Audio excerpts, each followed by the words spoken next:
COVID was one that we have never experienced. But look at us today, we have found a new way of coping with life. So that was an adversity, but it became an opportunity for growth.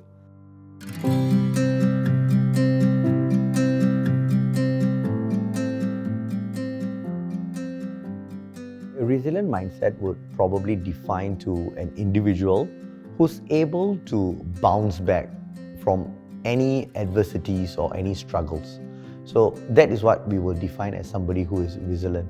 They will face any adversities, but they are able to look at the adversity and grow from the adversity and not fall into the trap of self-blame and or self-pity or anything of sorts. When they don't have the growth mindset, most often self-blame becomes the center role, right? And therefore, when self-growth doesn't take place and self-blame becomes the centerpiece, again it starts creeping into other aspects of our life. Let it be family, let it be career, let it be friends. Last but not least, it also affects the individual in terms of even how they look at themselves. So that's why I would say that developing a resilient mind is very important when somebody is growing themselves as a stronger individual. I mean, there are numerous risk factors, but if I were to push it further and almost put it at the extreme end of things, I wouldn't be surprised if an individual engaged in some dangerous behaviors because of the struggle or the lack of coping skills.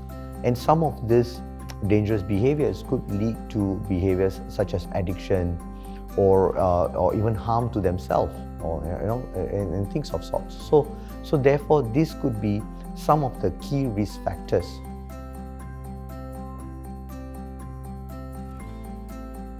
I think the question is also to ask ourselves, what is stopping us from honing a resilient mindset? So, of course, there are studies that says that, probably we could do meditation or relaxation exercise or journaling and so on and so forth. But with that said, allow me to just push a little further by probably some questions that we need to ask ourselves is that from this adversity, what are two learning points, or rather, short of a better word to put it, two positive learning points that I have learned from it, right? And now that I've identified these two learning points, the next question to ask is that what makes these 2 points becoming so important to me?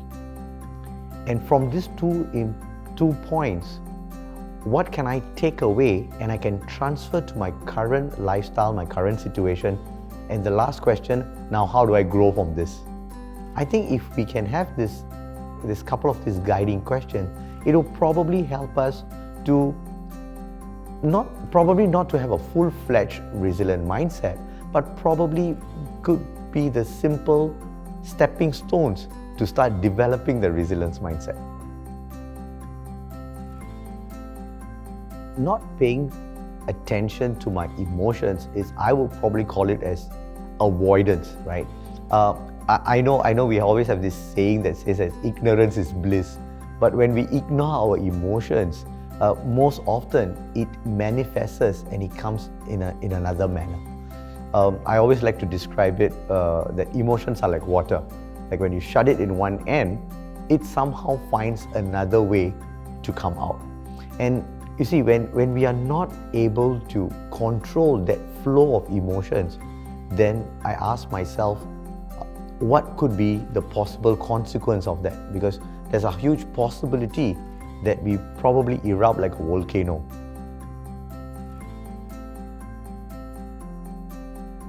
Probably I'm going to take a couple of quotes from people that I admire and I've read.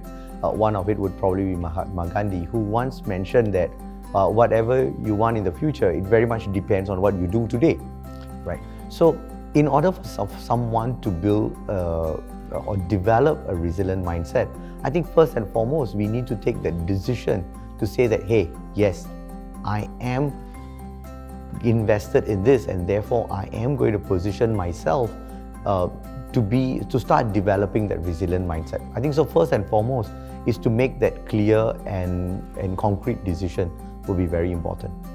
I suppose as a young kid who grew up watching a lot of movies and spent a lot of time watching Bruce Lee movies as well, one of my favorite quotes from Bruce Lee is, "Be like water, my friend."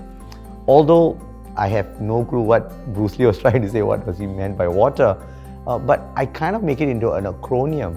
I think first and foremost, W stands for let's be wise in what we want to achieve and what we want to do. A is to be adaptable to the situation, so therefore growth takes place. T, to be tactful in the process as you're working around that adversity. E is to envision what is that future that you see for yourself. And R, basically to reflect on it, right? How was this experience and what was my reflection from there? With that R, another R also comes in to re-strategize, so therefore we continuously grow. So I would say that the one trick to develop resilient mindset is to start having that I'm going to grow from every situation in my life.